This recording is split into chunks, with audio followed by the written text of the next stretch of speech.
Have you ever stepped into a family gathering, heart brimming with hope, only to feel the sharp edge of judgment before you even speak? That's what happened to me and my son, Eli, at my sister's daughter's 7th birthday party. A day, meant for balloons and laughter, turned into a crucible of cruel words, until one quiet moment flipped the script and left everyone stunned. My name is Nora, 34, a single mom carving out a life in a modest apartment on Portland's east side, where the streets hum with coffee shops and street art. Life is a relentless grind. I juggle freelance graphic design, crafting logos and posters for local startups, and late-night barista shifts at a cafe where the espresso machine groans like my weary bones. It's not the life I envisioned in art school, where I dreamed of my designs gracing gallery walls, but it keeps the lights on and food in the fridge. My son Eli is 9, a vibrant spark with a sketchbook always clutched tight. His smile could thaw a winter storm, and his imagination spins tales of heroes and adventures faster than I can keep up. I've taught him to stand tall, to speak his truth, and to never let anyone, not even family, dim his light. But at my sister's party, those lessons faced a test that shook me to my core. My sister Lila lives in a world that feels like a glossy magazine spread. Her suburban home is a shrine to perfection. Marble countertops, a backyard pool shimmering under fairy lights, and a garage housing 2 sleek SUVs. She married Theo, a tech entrepreneur whose latest app just sold for millions, and their life is a curated masterpiece. Every moment staged, every photo filtered. Lila's never said it outright, but I know she sees me as the family's cautionary tale. The sister who got pregnant at 20, who left college, whose ex vanished when Eli was 2, leaving me with a stack of bills and a fractured heart. Our mom, Evelyn, lives with Lila now, and she's cut from the same cloth. She's obsessed with appearances, her words laced with disappointment whenever she glances my way. "You could have been so much more," she sighed last Easter, handing me a box of stale supermarket cookies as if my life were as forgettable as the cardboard packaging. When Lila's invitation to her daughter Sophie's 7th birthday party arrived, I hesitated. Family events were never about warmth.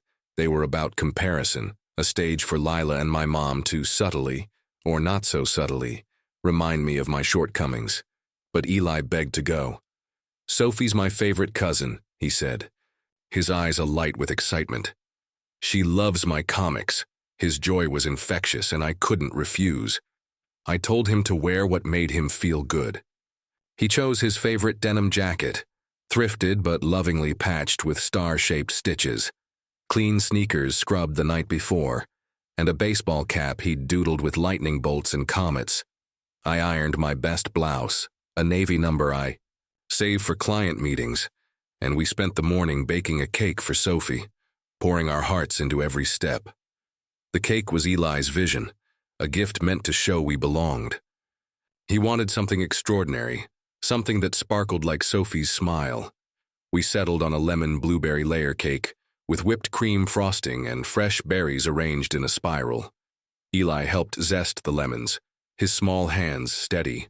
As he grated, his face scrunched in concentration.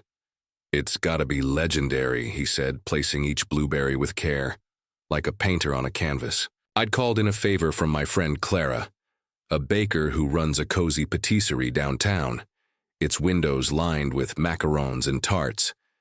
She let us use her professional kitchen, guiding us through the recipe with tips on folding batter and whipping cream to airy peaks. "You're a natural kid," she told Eli, ruffling his hair as he piped frosting swirls. The final touch was edible silver dust, Eli's idea. "For Sophie's magic," he said, his grin wide enough to light the room. We packed the cake in a sturdy box, and Eli carried it like a sacred relic, his steps cautious as we drove across town to Lila's. Her backyard was a spectacle, a pastel wonderland that could have been plucked from a wedding planner's portfolio. A pink tent glowed under the sun, gold streamers fluttering from its poles. A bounce house shaped like a unicorn swayed in the breeze, and a balloon arch spelled Sophie in glittering cursive, each letter catching the light. A face painter transformed kids into superheroes and animals, while a cotton candy machine spun sugar into pink clouds. I felt out of place the moment we stepped onto the lawn, my blouse too plain next to Lila's silk dress, my sneakers dull. Beside her strappy heels, she greeted us with an air kiss, her smile tight and practiced. "Nora, you made it," she said, her eyes flicking to Eli's jacket with a faint wrinkle of her nose. "Very unique." My mom was there, in a floral dress and oversized sunglasses, holding court with Lila's friends by a mimosa station. She gave me a curt nod, her lips pursed as if my arrival were a minor inconvenience. We headed to the dessert table where a 3-tier fondant cake stood like a monument, its pink roses and smooth surfaces screaming professional. Eli set our cake beside it, his face glowing with pride. "Ours is way cooler, right, Mom?" he whispered, pointing to the silver dust that shimmered in the sunlight. I nodded, squeezing his shoulder. "It's perfect, kid." But I felt the eyes on us. Lila's friends, my mom's neighbors, their whispers like a low hum beneath the pop music. Nora, the freelancer, her kid, in secondhand clothes. I tried to ignore it, focusing on Eli's smile as he admired our creation, his cap tilted just so. Then it hit. Lila's friend, Vanessa, leaned toward another guest, her voice cutting through the chatter like a knife. "Don't let her kid near the cake, he's too dirty." Eli froze, his hand still on the cake box, his smile faltering like a candle in the wind. My heart sank, a molten mix of rage and shame burning in my chest. Before I could find my voice, my mom's words joined in, calm and cold as ice. "They're used to thrift store stuff anyway." No laugh, no hesitation, just a statement, delivered like a verdict. The words landed like a physical blow, heavy and sharp, stinging worse because they came from her, my own mother. I wanted to scream, to grab Eli and storm out, to shield the pride in his eyes as he carried that cake.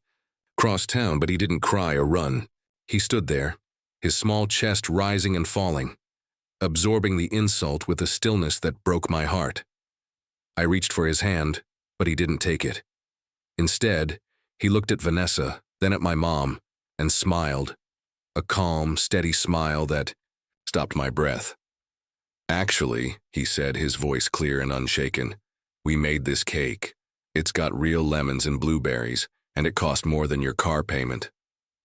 Silence. The tent went quiet, the music fading to a hum, the ice clinking in glasses like a distant chime. All eyes turned to Eli, a 9-year-old in a patched jacket, rewriting the moment with a truth sharper than their cruelty. His words a spark that lit the air. The silence was a living thing, swallowing the party's chatter in a single gulp. Vanessa's wineglass tilted, her mouth opening then snapping shut, her eyes wide with shock. My mom's sunglasses slipped down her nose, her gaze narrowing but silent, her fork frozen midair. Lila, by the mimosa station, froze mid-sip, her perfect smile twitching like a glitch in her curated world. Eli stood tall, his denim jacket catching the sunlight, the lightning bolts on his cap glinting as he looked from one adult to another, letting his words settle like ash after a fire. Let me rewind. Eli isn't just any kid. He's a creator, a dreamer who sees the world in bold strokes and vivid hues. His sketchbook is his refuge, filled with comics about Starbolt, a kid who wields beams of light to fight shadows, bullies, greed, the kind of silence that lets cruelty fester. He's been drawing since he could hold a crayon, his stories growing sharper with each passing year. Last month, he entered a local art contest with a Starbolt comic about standing up to bullies at his school, a story drawn from whispers he'd overheard in the cafeteria. He didn't win, but the judge, a grizzled illustrator with ink-stained fingers, pulled me aside. "Your kid's got a fire in him," she said. "Don't let anyone snuff it out." I promised I wouldn't, but standing in that tent, hearing my own family call him dirty, I felt like I'd let that fire flicker. The cake wasn't just dessert, it was a piece of our souls. Eli had planned every detail, sketching the design in his notebook with the same care he gave Starbolt's adventures. He'd insisted on the silver dust because Sophie deserves something that shines like her laugh. We'd spent hours in Clara's bakery, a warm, flour-dusted haven where the air smelled of sugar and possibility. Eli measured flour with a focus that made Clara chuckle, his tongue poking out as he leveled each scoop. "He's a pro," she said, showing him how to pipe cream in delicate swirls. When we finished, Eli stepped back, hands on hips, and declared, "It's like Starbolt's shield, strong and sparkly." I hugged him, my heart swelling, knowing this cake was more than ingredients. It was love, effort, a declaration that we had a place here no matter what anyone thought. But to my family, it was just another chance to judge. Lila's world is a temple of appearances. Her parties are photo ops, her life a series of staged moments framed for likes and follows. She's never said it outright, but I know she sees my life as a mess. The single mom scraping by, the gig economy, the kid in patched clothes. My mom's worse. She's always compared me to Lila, her disappointment a constant undercurrent, like a radio stuck on static. "Lila's got her life together," she'd say, as if mine were a canvas splattered with mistakes. I'd hoped the cake would shift their perspective, show them we could create something beautiful, something worthy. Instead, they saw Eli's thrifted jacket and assumed dirty, as if his worth could be measured by the price tag on his clothes. When Vanessa's words hit, followed by my mom's, I felt the old shame surge, the weight of not being enough, of not giving Eli the life Lila's daughter has. I wanted to defend him, to shout that the cake was made in a professional kitchen, that Eli's hands were cleaner than their consciences, that we were more than their assumptions. But before I could find my voice, Eli spoke, his words cutting through their cruelty like a blade through silk. "It cost more than your car payment," he said, and I saw the truth in his eyes, not anger but clarity, a quiet fire that burned brighter than their insults. He wasn't just defending the cake, he was defending us, our effort, our place, in a world that tried to push us to the margins. Vanessa tried to laugh it off, a nervous chuckle that died in her throat. "Well, that's creative," she said, stirring her wine with a shaky hand. Lila's smile faltered, her eyes darting to the cake as if seeing it for the first time, its silver dust glinting like a challenge. My mom adjusted her sunglasses, her silence louder than any rebuke, her lips pressed into a thin line. The other guests shifted, some whispering behind their hands, others staring at the cake with newfound curiosity. Eli didn't flinch. He adjusted his cap, the lightning bolts catching the light, and turned to me. "Can we light the candles now?" he asked, his voice calm, as if he hadn't just flipped the entire party on its head. I nodded, my throat tight, pride swelling in my chest like a rising tide. The moment wasn't just about the cake, it was about Eli claiming his space, refusing to let their words define him. He'd heard their insults, felt the sting of their judgment, but instead of shrinking, he stood taller, his truth a beacon that outshone their cruelty. I thought of all the nights he'd spent drawing Starbolt, fighting shadows with light, his pencil scratching out stories of courage. This was his light, his truth shining brighter than their venom. As we placed the candles, Sophie ran over, her face painted like a butterfly, her curls bouncing with each step. "Is that our cake?" she asked, her eyes wide with wonder. Eli nodded, his smile soft. "We made it for you." She clapped, oblivious to the tension, her joy a small balm on the wound of the moment. The candles flickered as we lit them, the silver dust on the cake glinting like a galaxy. The guests gathered, their chatter subdued, their eyes flickering between Eli and the cake. Lila tried to reclaim the party, calling out, "Time for the birthday song." But her voice was strained, her cheer forced like a performer who'd forgotten her lines. The song was rushed, off-key, the voices disjointed, and when Sophie blew out the candles, no one clapped. The silence that followed wasn't celebratory. It was heavy, charged with the truth Eli had laid bare. He hadn't yelled or cried. He'd simply spoken, and that was enough to shift the air, to make them see us differently, even if just for a fleeting moment. As Sophie blew out her candles, The party stumbled back to life, but it was a shadow of its former self. The pop music pulsed. The bounce house creaked under the weight of giggling kids, but the energy had shifted, like a room lit by a flickering bulb. Lila's friends avoided eye contact, their wine glasses suddenly more interesting than conversation, their laughter muted. My mom sat quietly, her sunglasses hiding her expression, her plate of fruit salad untouched, the fork in her hand tracing aimless patterns. Eli, meanwhile, was unbothered, helping Sophie cut the first slice of our cake with a plastic knife, his hands steady. "It's the best one," she declared, her butterfly-painted face smeared with cream, her voice bright with conviction.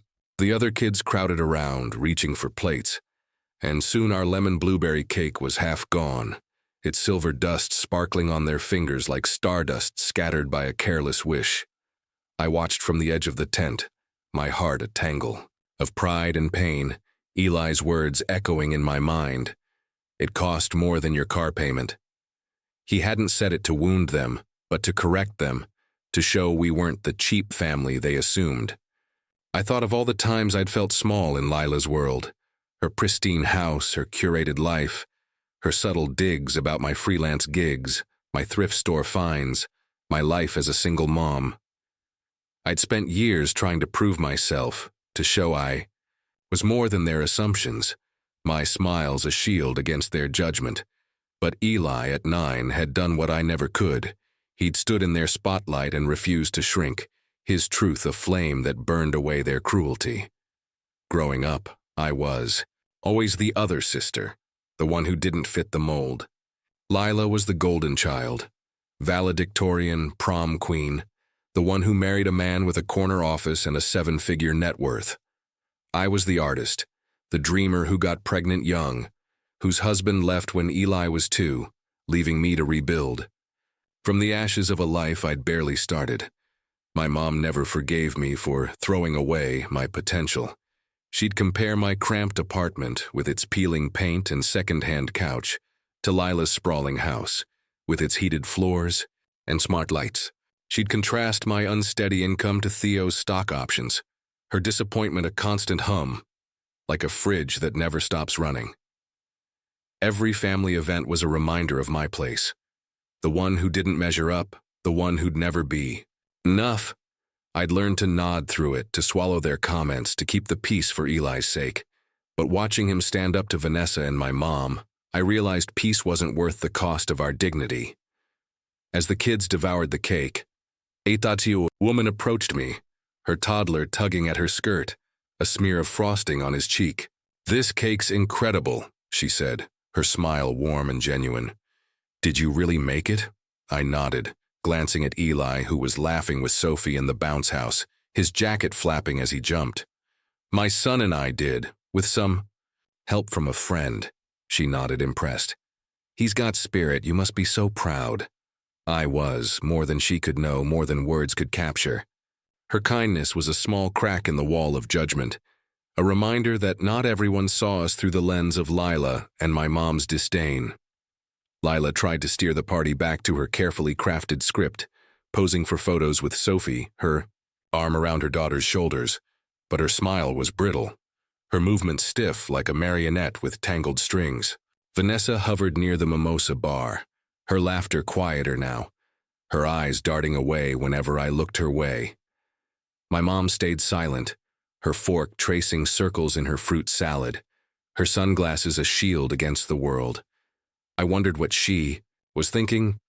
Did she feel the weight of her words, the way they'd cut her grandson, her own flesh and blood? I doubted it. She'd always been quick to judge, slow to apologize, her pride a fortress no one could breach. But her silence was new, a hesitation that felt louder than her usual critiques, a crack in her armor I'd never seen before. Eli came back to me, his hands sticky with frosting, his cap slightly askew, a smudge of cream on his cheek.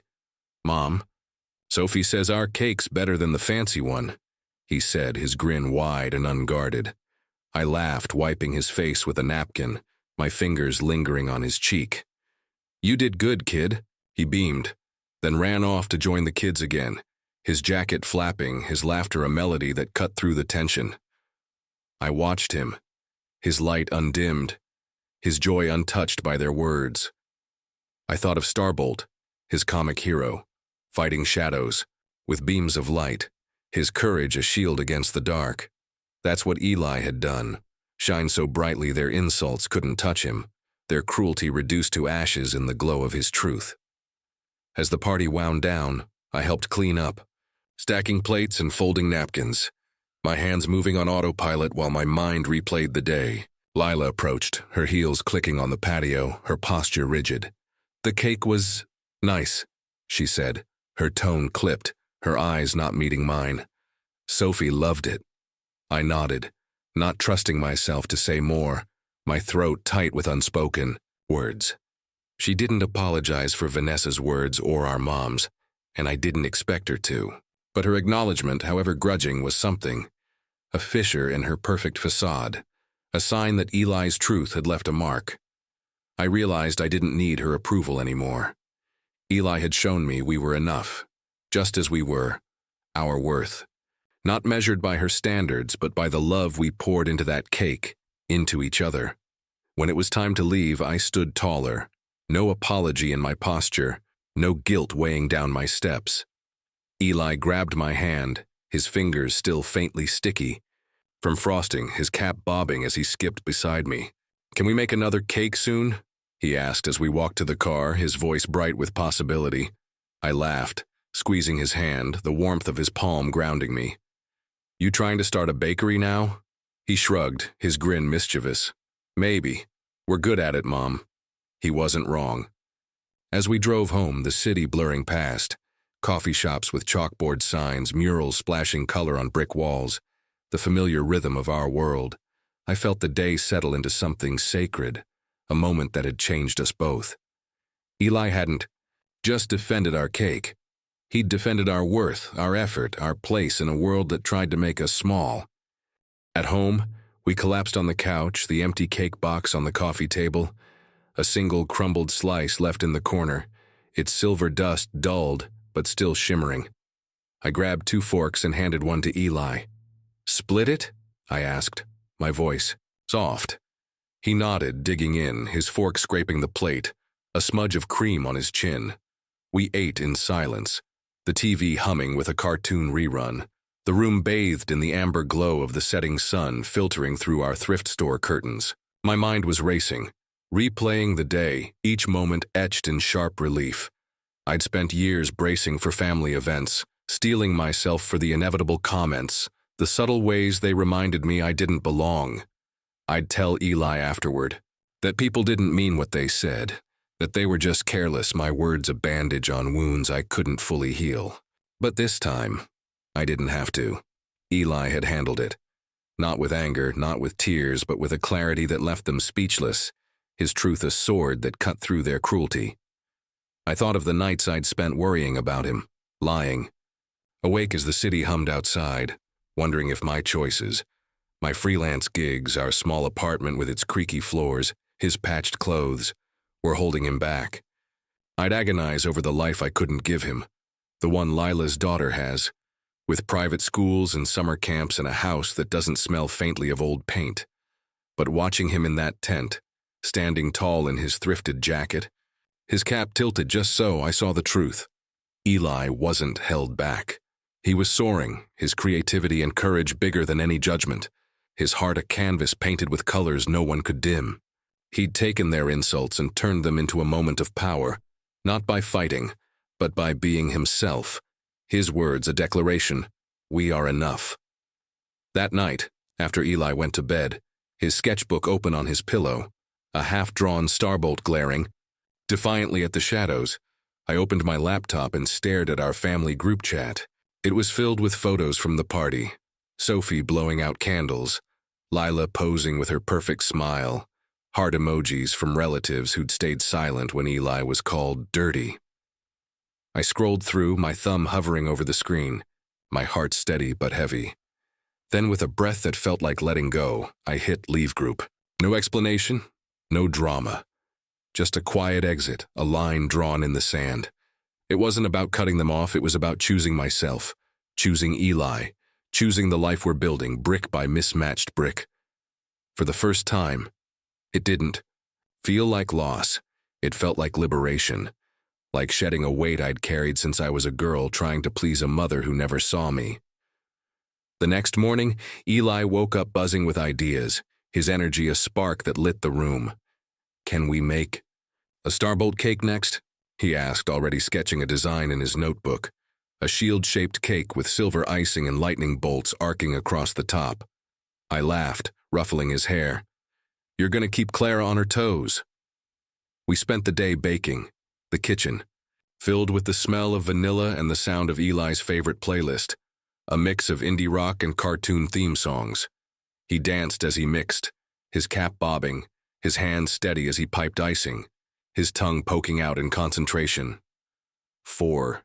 The look," he said, echoing Clara's words, his grin wide enough to chase away the shadows of the day before. Watching him, I realized this was the life I wanted.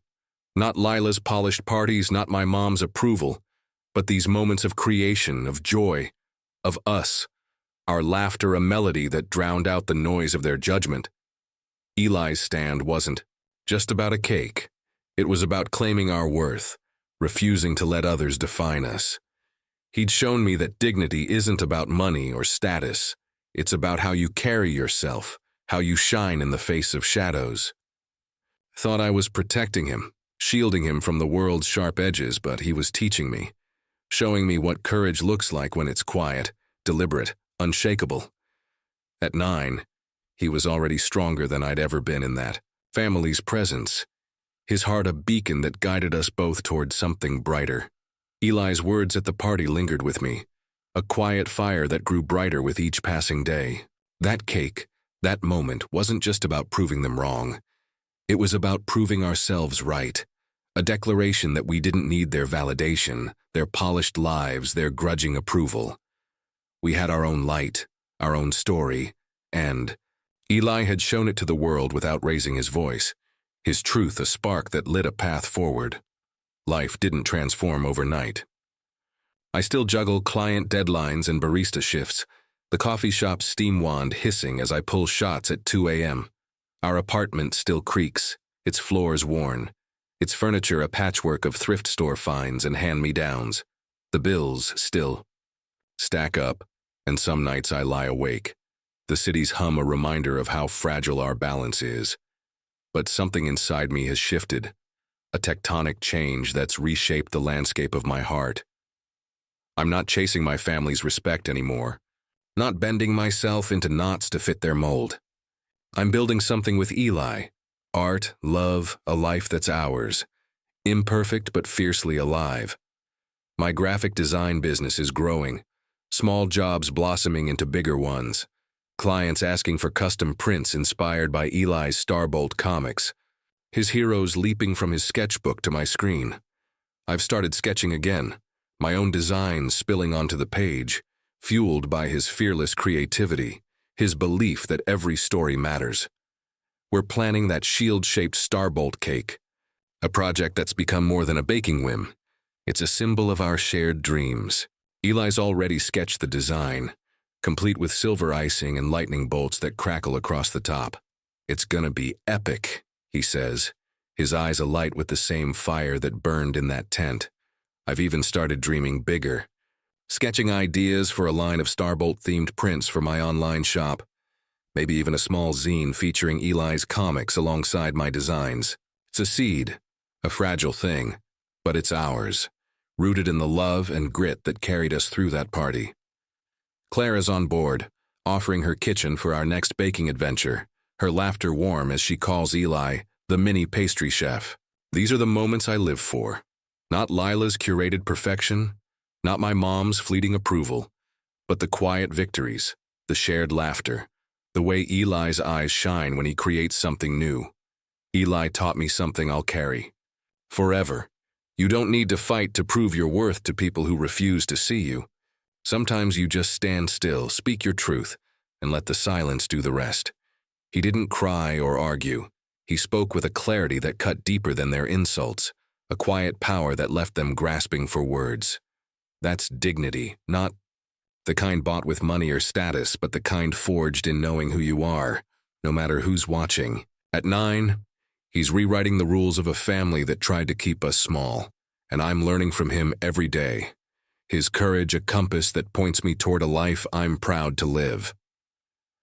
That party wasn't the first time I felt less in their eyes, and it won't be the last. But it was the first time I realized I don't have to keep showing up to places that shrink me. Don't have to offer my heart to people who handle it like it's disposable. I don't owe them my presence just because we share blood. Eli's stand was about claiming space, owning our story, refusing to let anyone else write it. It was quiet, deliberate, unshakable, a kind of courage that doesn't need a spotlight to shine, a fire that burns steady and true. I think of that cake, its silver dust catching the light, its blueberries arranged with a 9-year-old's care. It wasn't just dessert. It was a message, a testament to our worth, a symbol of the love we poured into every zest, every swirl, every moment. Every time Eli pulls on his patched jacket, its star-shaped stitches a badge of his resilience, or sketches a new Starbolt adventure, his pencil flying across the page. I'm transported back to that day, not with shame, but with strength. He showed me that we don't need to fit their mold to matter. We matter because we show up, because we create, because we love fiercely and without apology. If this story moved you, if it reminded you of a time you stood up or saw someone shine through judgment, I'd love to hear about it. Drop a comment. Tell me what you'd have done in that tent, how you'd have faced those words. Share this with someone who needs a reminder that truth is sweeter than any insult, that courage can be quiet and still shake the room. Hit that like button if Eli's fire inspired you, if his stand made you cheer for a kid who refused to shrink. And if you want more raw, honest stories like this, stories of quiet victories, of hearts that shine through shadows, subscribe to the channel and turn on the bell so you never miss a moment. We're building something here, a space for those who carry their light without shouting, who know that the sweetest revenge is simply being who you are. Join us.